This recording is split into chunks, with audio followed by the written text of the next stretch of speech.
gonna get into this hair, okay? I don't have any of the details in front of me. Phone is dead.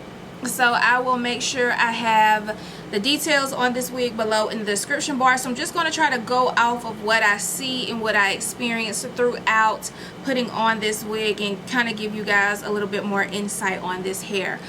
So this is a lace closure wig. I want to say this is probably like a 22 or a 24 inch. I did have to go in and bleach the knots, and honestly I should have went in a second time to bleach the knots on this wig because the knots are still dark on this wig. You guys saw me go in with the concealer and try to conceal those black dots because they were really visible on this wig.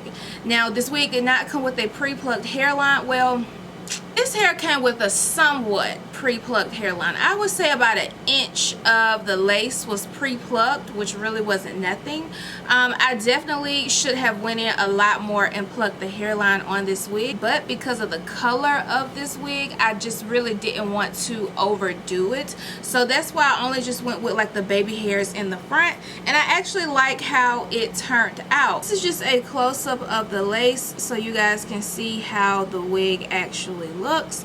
No problem with the lace, but like I said, I definitely should have went in a second time and bleached the knots a little bit longer. As far as any type of dullness, dryness, tangling, or shedding, with this being a colored wig, honestly I'm surprised that I'm not experiencing any type of dryness or dullness, especially when it comes to the ends. But the ends on this wig looks really healthy. I don't think they over processed this hair at all because the hair is still soft, and as you guys see, it definitely has a nice shine to it. I wish that they would have added density to the hair. I felt like the hairline or the top of the wig had a lot of thickness or a heavier density than the actual remaining of the hair. So I would have loved this wig if it was a little bit more fuller, especially as it got to the ends. But I mean, the wig is not thin.